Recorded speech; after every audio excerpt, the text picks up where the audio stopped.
ఉత్తరప్రదేశ్ ప్రభుత్వం రింకు సింగ్తో పాటు అంతర్జాతీయ స్థాయిలో దేశానికి పేరు తెచ్చిన మరో 6 క్రీడాకారులను ప్రభుత్వ ఉద్యోగాలు ఇవ్వాలని నిర్ణయించింది. ఈ క్రీడాకారులందరూ అంతర్జాతీయ స్థాయిలో దేశం కోసం పతకాలు సాధించి దేశ గౌరవాన్ని పెంచారు. ఇప్పుడు వారి కృషికి గుర్తింపుగా ఉత్తరప్రదేశ్ ప్రభుత్వం వారికి ప్రభుత్వ సేవల్లో స్థానం కల్పించబోతుంది. ఈ మధ్య కాలంలోనే ప్రభుత్వ ప్రధాన కార్యదర్శి అయిన మనోజ్ కుమార్ సింగ్ అధ్యక్షుడిగా ఉత్తరప్రదేశ్ ప్రభుత్వం ఎంపిక కమిటీ సమావేశం జరిగింది. ఈ సమావేశంలో 7 మంది క్రీడాకారులను ఎంపిక చేసి వారిని వివిధ భాగాలు నియమించాలని సిఫారసులు కూడా చేశారు. ఇది అంతర్జాతీయ పతక విజేత క్రీడాకారులకు మాత్రం వర్తిస్తుంది. ఇంతకు యూపీ ప్రభుత్వం ఎంపిక చేసిన క్రీడాకారులు ఎవరు, వారికి కేటాయించిన పదవులు ఏమిటో ఒకసారి తెలుసుకుందాం. నెంబర్ 1 ప్రవీణ్ కుమార్.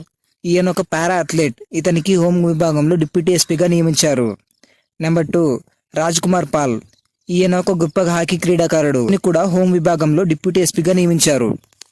నెంబర్ 3 అజిత్ సింగ్. ఇతను కూడా ఒక పారా అథ్లెట్. ఇతన్ని పంచాయతీరాజ్ విభాగంలో జిల్లా పంచాయతీరాజ్ అధికారిగా నియమించారు. నెంబర్ 4 సిమ్రాన్.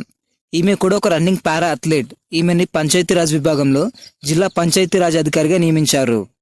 నెంబర్ 5 ప్రీతిపాల్. ఈమె కూడా పారా అథ్లెట్. ఈమెకి విలేజ్ డెవలప్మెంట్ విభాగంలో బ్లాక్ డెవలప్మెంట్ ఆఫీసర్గా నియమించారు. నెంబర్ 6 కిరణ్ బాలియాన్. ఈమె షార్ట్ పుట్ వేయడంలో దిట్ట. ఈమెకు ఫారెస్ట్ విభాగంలో ప్రాంతీయ అటవీ అధికారిగా నియమించడం జరిగింది. నెంబర్ 7 రింకు సింగ్. ఇతను అందరికీ తెలుసు. ఇతనికి టీమిండియాలో సపరేట్ ఫ్యాన్ బేసే ఉంది. ఇతన్ని ఎడ్యుకేషన్ డిపార్ట్మెంట్లో బేసిక్ ఎడ్యుకేషన్ ఆఫీసర్గా నియమించడం జరిగింది. అయితే రింకు సింగ్ని ఉత్తరప్రదేశ్ ప్రభుత్వం బేసిక్ ఎడ్యుకేషన్ ఆఫీసర్గా నియమించడంపై అందరూ వ్యతిరేకిస్తున్నారు. ఎందుకంటే గవర్నమెంట్ తీసుకునే నిర్ణయం కొంతమందికి అస్సలు నచ్చడం లేదు. సోషల్ మీడియాలో కూడా రింకు సింగ్ నియామకంపై ప్రశ్నల వర్షం కురిపిస్తున్నారు.